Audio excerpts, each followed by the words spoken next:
Hey everyone, what's going on? My name's Alli, and if you're new to this channel, welcome.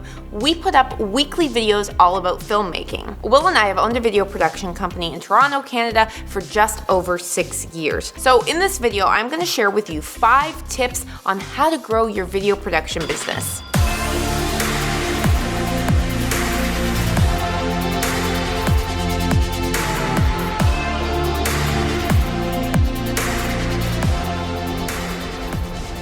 Tip number 1, create systems. An example of a system that we implemented a few years ago that just works amazingly is writing a list of 7 to 10 questions that we ask potential customers that come to us with video inquiries. Having your go-to 7 to 10 questions written on a Google Doc that you can either send a client through email or you can ask them on the phone. It's one less thing you have to think about every time you do it, and you'll get a lot of information in return. Questions like, what kind of video are you looking for? Ask them if they have a location that they'd like to film at, or if they require a studio rental. Ask them if they'd like to have people speaking on camera from their company, or are they hoping to have actors hired in their video? And a question I love to ask is, have you done videos in the past? If they have created videos in the past, chances are they're either not happy with the previous video production company they worked with, or the videos were created so long ago that they're looking to revamp their image and create modern videos. You can then ask them,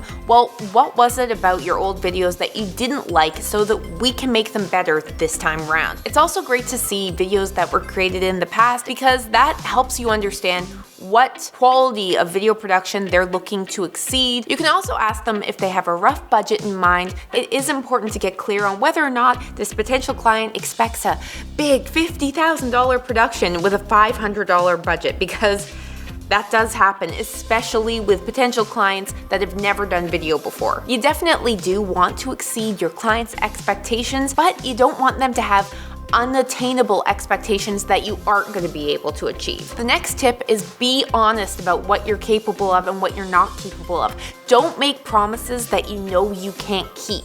A rule that Will and I have implemented in our business is we'll tell clients that something is going to take twice as long as we actually expect it to take, especially with editing. That way we can pleasantly surprise them and exceed their expectations when we do deliver an edit early, but we also have a little bit of leeway because you never know what could come up. Be realistic with yourself and your client about how long lighting takes to set up at a location, how long interviewing someone on camera and getting them comfortable with the questions takes. They might need a little bit of coaching with how to deliver a sentence. They might need to do a take a few times. So be honest about how long it will take with pre-production, production, and post-production to deliver those best results. Tip number 3, don't waste your money on a lot of fancy new gear, especially when you're starting out, because in most cases, having a decent DSLR camera with a few different lenses, a basic lighting setup, and lavalier mics or a shotgun mic is going to do you great. What we do in our business is we set 5 to 10% aside from every shoot and every job that we do,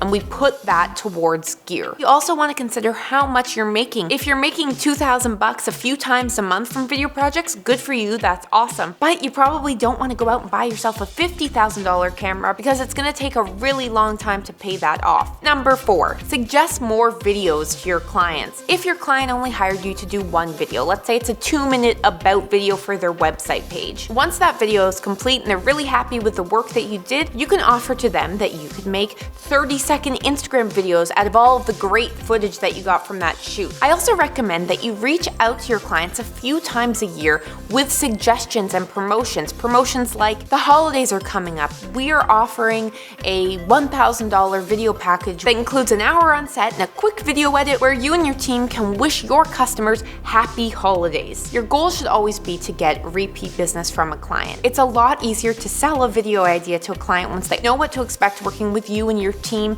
and they trust you. I'm not a fan of giving first-time clients discounts. I understand the allure of it. You want to work with a client, so you give them a deal so that they'll work with you. We've found that to get repeat business, you want to reward loyalty. So what we do with our clients is charge full price for the first video shoot and edit, and we let them know that if they come back and work with us again, that we're going to reward their loyalty by giving them 10% off of any videos after the first one. Doing this makes it more likely that you're going to get repeat business, and it makes your clients feel better about working with you again and again. Do Do case studies and get reviews from your clients. Check in with them after their video's been put out into the world. Ask them how it went, if it achieved the goals that they had hoped it would achieve. Something that I think clients really value and appreciate is when you go out of your way to boast about working with them. When it comes to social media, I will share behind the scene photos. I'll write a post about what that business does, why we loved working with them, and our clients do really like to see and know that we're proud to be working with them, that we really do want their business and their video project or video campaign to do well. I've had several clients email me personally after I've shared a post about working with their business and say thank you. This is one more thing that not only makes your clients feel really good about working with you, but in many cases brings repeat business. And my last tip for you is to be yourself. If you're not yourself, you're not going to attract clients that you actually want to work with. Early on, as a producer in our business, I wasn't sure who I was supposed to show up as when I was meeting with potential clients or ongoing clients. And I really tried to be who I thought the client wanted me to be. Although I do think it's important to consider your audience, consider your clients, and consider the scenario when it comes to how to dress and how to show up, I also think it's very important to be yourself. Over the years, I have found that being me, dressing like me, dressing professional me or dressing casual me, showing up with my vulnerability and my quirkiness and my honesty and sincerity when it comes to working with clients has allowed and made it very easy for clients to be vulnerable and honest with me. You build real trust and real connections with clients when you're yourself. And there you go. Those are some of my tips on how to grow your video business so that you're making great money, so that you're building great relationships with clients, so that you're getting repeat business, and so that you're happy along the way. Thank you so much for checking this video out. If you liked it, give us a thumbs up to let us know. And we're putting out new videos weekly about filmmaking, editing, basically everything video related. So for more videos like this one, subscribe to our channel, and we'll see you in future videos.